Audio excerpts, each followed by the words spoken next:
Previously, on the Roman Report. Former Nissan CEO Carlos Ghosn has fled to Lebanon. The embattled former CEO is wanted by Japanese authorities for financial misconduct. You're not hearing me! Renault is downsizing their investment in the company! We're all gonna die! How much time have I got, Doctor?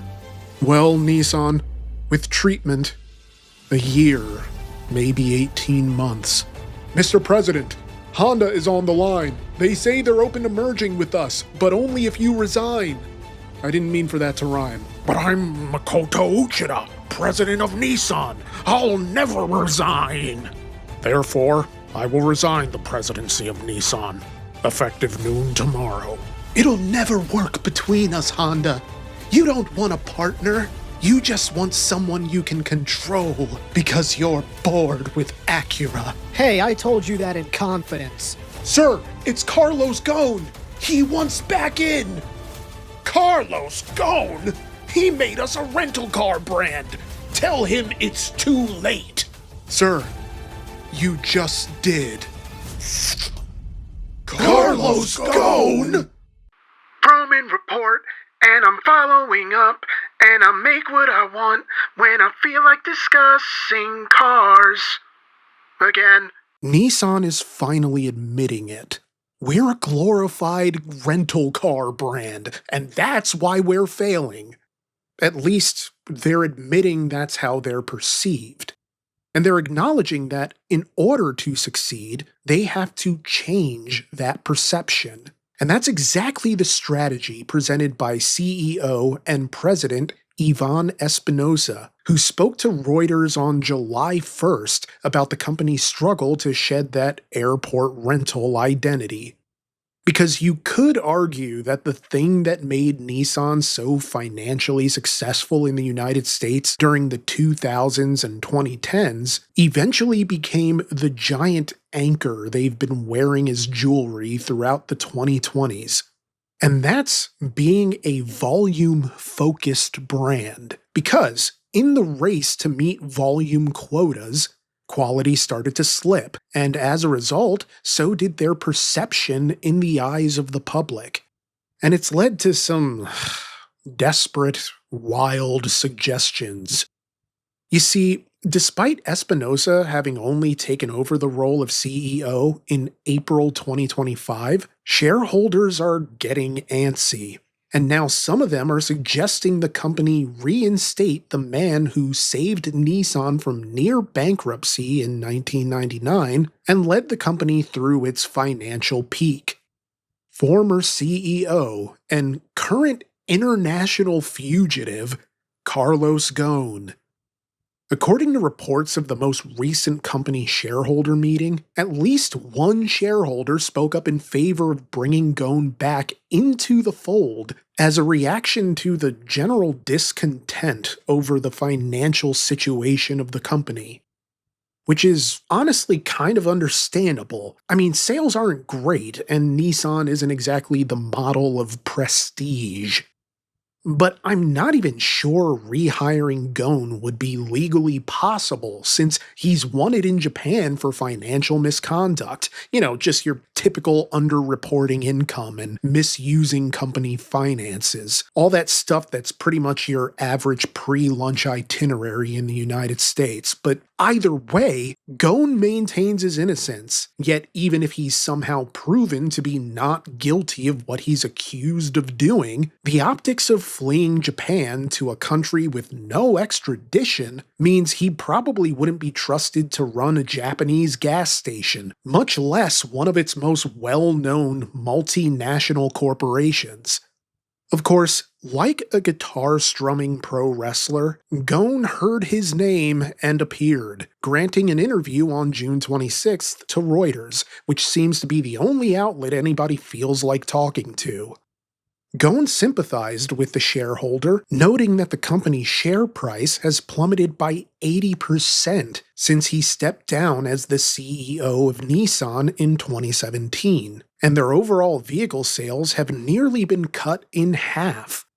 They're now on their third CEO in 9 years, an almost Doctor Who style turnover, which presumably adds to the sense of corporate turmoil in the eyes of shareholders and employees alike. So what's Ghosn's solution? Well, I'll tell you what Ghosn's solution is. 4 simple words. Let me run it. As Ghosn tells Reuters, quote, "If there is one person or one profile today who can make it happen, it's mine. I'm not saying it because I'm arrogant. I'm saying it because of the facts. I've done it already once. I know the company from all the angles." End quote. In a bizarre way, the Ghosn Ranger here isn't wrong. Through Renault, he did bring the company back from the brink in 1999 by cutting costs. He closed factories, cut jobs, revived the Z car, brought back the GTR, and for a time put Nissan Renault above Toyota and Volkswagen as the world's largest automaker through sheer force of reduction.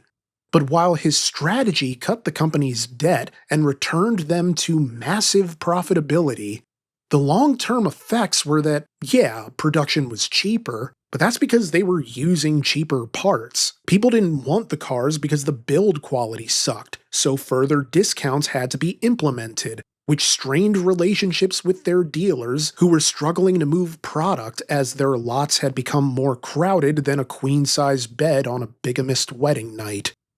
Ghosn saved Nissan, but Lightning would likely have a hard time remembering the last place it struck, because a lot has changed in the near decade since Ghosn was last in power. This is a different auto industry with different demands and consumer expectations, whether they be technological integration, performance, affordability that doesn't sacrifice quality, or simply the desire to own a car that doesn't have a CVT with all the long-term stability of a summer job. A cheap car provides no benefit if you're just going to have to replace it in a year anyway, and a half-assed electric isn't going to cut it in an EV market this crowded. China is also more formidable on the international stage, and I think this is the issue current Nissan executives like Ivan Espinosa have with the notion of bringing Ghosn back. Because on the one hand, he's the reason any of them even have a job, right? You know, he did save Nissan. Nobody can take that away from him. But also, this is the guy who kinda got them into this mess. For every innovation like the Leaf, Nissan was plagued by volume churn that affected their overall quality, to where the company's reputation tumbled like a drunk guy down the Boston cop slide. In theory, by flooding the market with product, Nissan would be perceived as the default car, the choice you should be making. Because they're affordable, and even if the build quality isn't great, parts are plentiful, and dealers don't care about your credit as long as you sign up for a loan term that's longer than the traffic light at a busy intersection when you're already running late. And from a shareholder perspective, large volume production potentially means bigger fleet sales, which can help fill in the margins when standard sales quotas aren't being met. But that was a strategy for an economic moment that tolerated bullshit better than this one. As Ivan Espinosa tells Reuters, quote, "Before it was like, okay, we want volume, volume, volume. This is not a good way of operating a car company." End quote.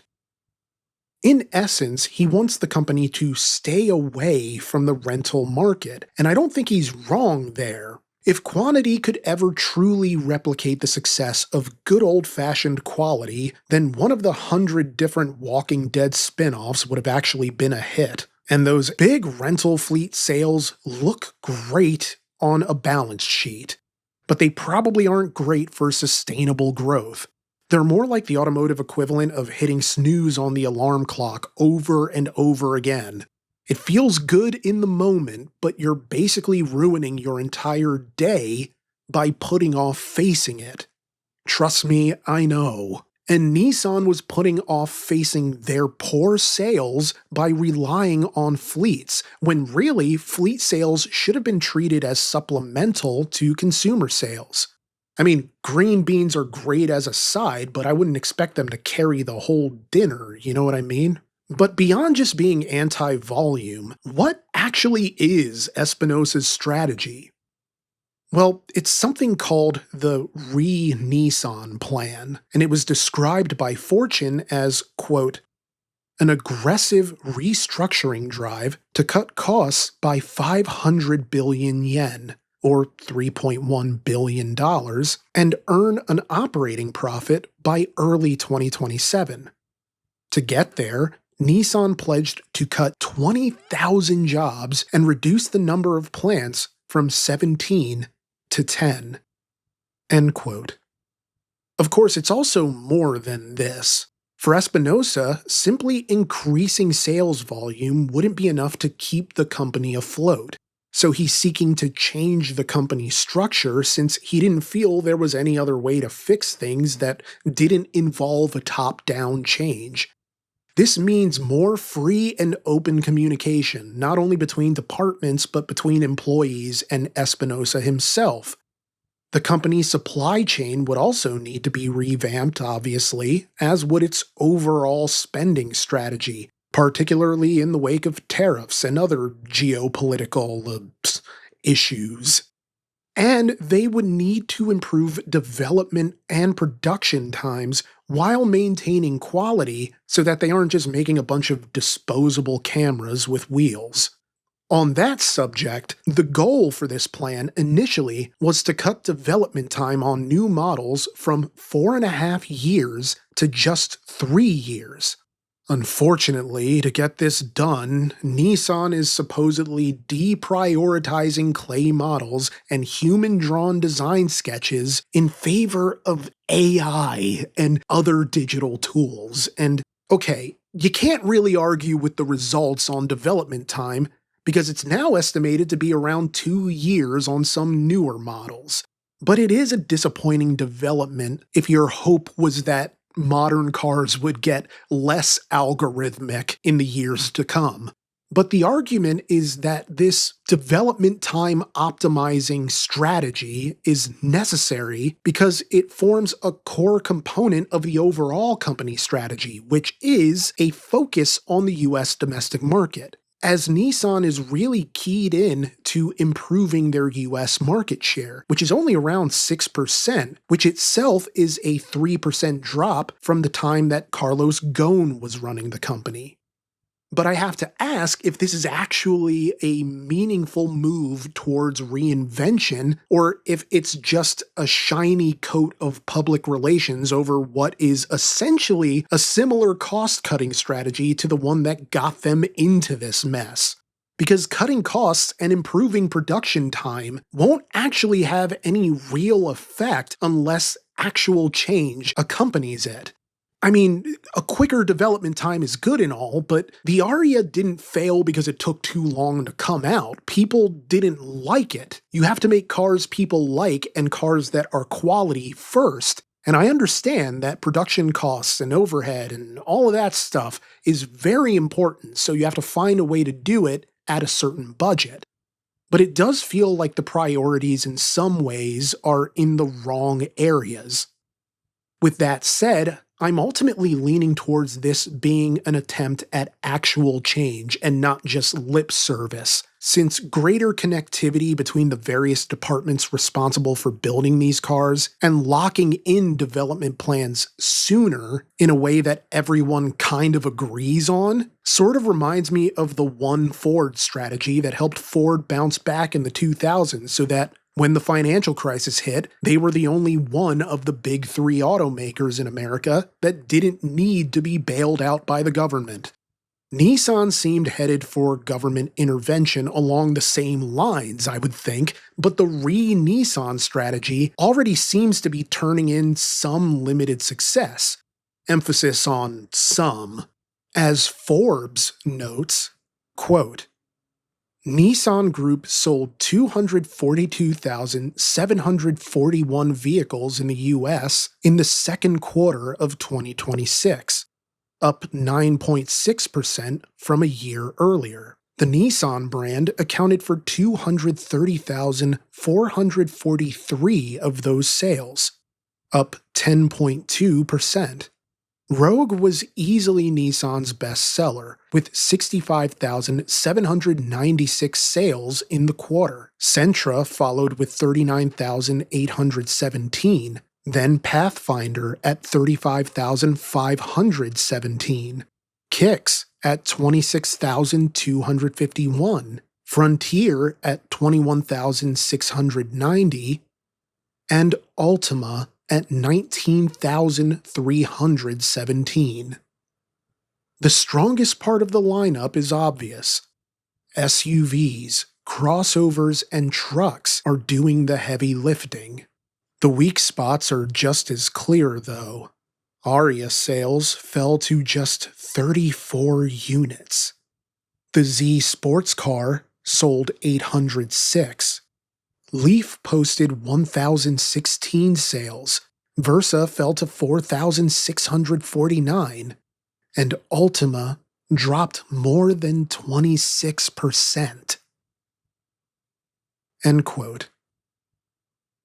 And so, the challenge facing Nissan is embodied in the questions they need to answer before they can be truly successful and not simply self-sustaining. For one, how do we give people value without overextending our budget or our development time? 2, how do we make our cars desirable and regain all the trust we've lost, but still keep them at a reasonable price? 3, what cars can we make that will get consumers to justify spending more because it's a Nissan, rather than in spite of it being a Nissan? And lastly, sort of a corollary of the second question, how can we be affordable without being cheap? And it's this last question that I think poses the most unique challenge to Nissan, because affordability is always going to be at the forefront of any consumer survey about what people are looking for in a car, even when times are great. But there's only so much that people are going to be willing to accept in the name of affordability. Make no mistake, there is an enormous gulf between affordable and cheap, and the difference there is in build quality. Whether the CVT blows before 100,000 miles, or the engine is going through oil like a state fair food truck, people see you in a Toyota or a Subaru and they think you made a reasonable, sort of responsible choice. But those same people will see you on these streets in a Nissan and wonder what happened in your life to leave you with so few choices. The idea is that nobody chooses Nissan unless they didn't actually have a choice to begin with. And whether or not that perception is true is immaterial to the fact that it's been reflected in the company's declining sales over the past 5 years. They laid every brick of the foundation and are now struggling with knocking that brick wall down no matter how hard they huff or they puff. They nurtured and developed an identity of disposability through mass-producing more units than they could realistically sell directly to consumers, or rather, through dealers. And so resale value tanked because there wasn't a shortage of Altimas and Sentras, so how desirable were they really going to be? And to this end, I do think Espinosa has the right idea by pivoting away from where Ghosn was taking them and instead focusing on where their bread is buttered, by focusing on the cars that people are actually buying and then further modernizing them. For instance, under the previous Nissan administration, they basically missed capitalizing on the hybrid resurgence because they simply didn't see it coming.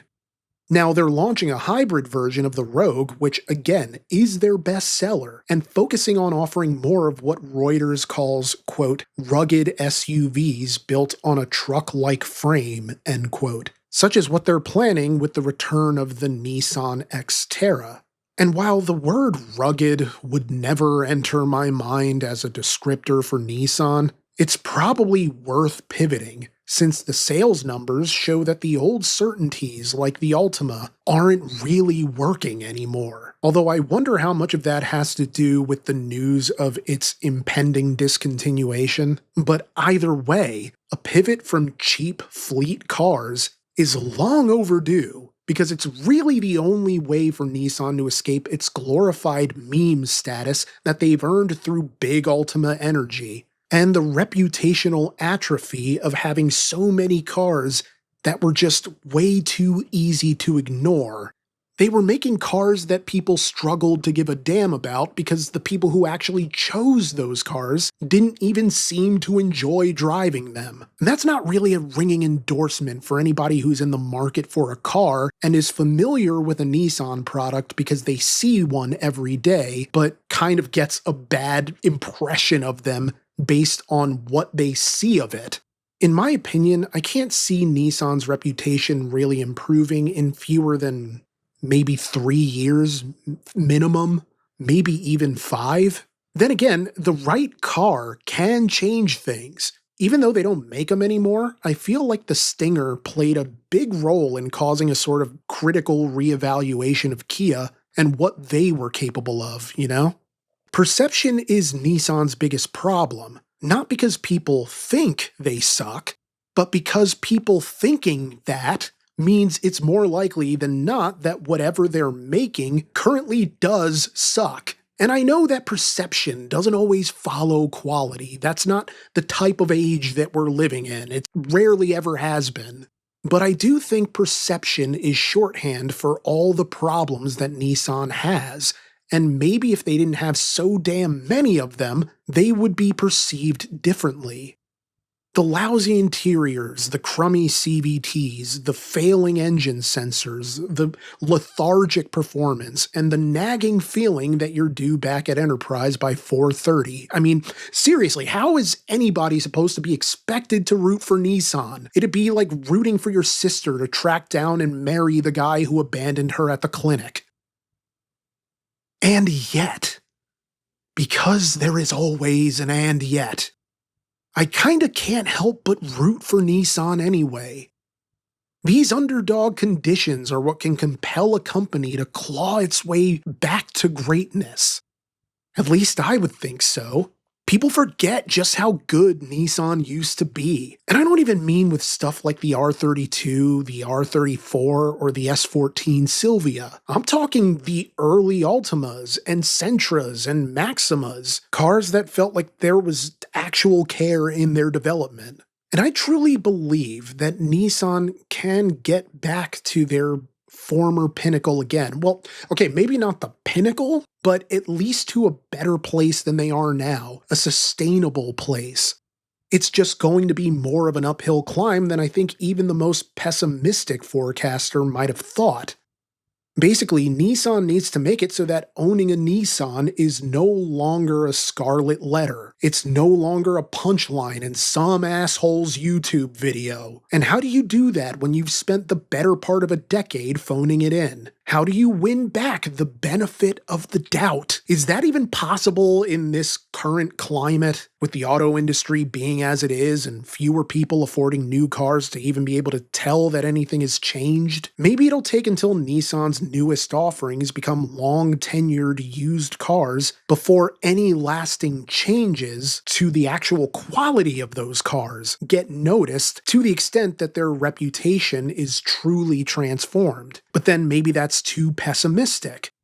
However, I think the story of Nissan's struggle is one of the most important in the automotive industry right now, because if a brand that once achieved the heights of Nissan could fall this far into a situation this dire, then it ought to give other automakers pause. It should give them a reason to consider how they're being perceived and whether or not the image they're projecting is the one they actually want. to project. But what do you think? Can Ivan Espinosa save Nissan? Personally, I think he'd get closer than a Carlos Ghosn rerun would, even as they build on some of the foundation he left behind with cars like the Rogue, but that remains to be seen. Do you think the Rogue Hybrid and the Xterra revival will get people to give the brand another shot? Is selling cars even the goal here, or is it just about selling a vision of what Nissan can be and talking consumers into the showroom on the strength of that vision? What can Nissan do to turn things around? I want to hear from you in the comments. I read all of them. And I even respond sometimes too, so keep a lookout for me. My screen name is Limited Time Roman. Like, comment, subscribe, share the video with someone you think might enjoy it, or support us on Patreon for just $1 for early, ad-free videos and other exclusive content. Thank you so much for watching, and have an outstanding rest of your week.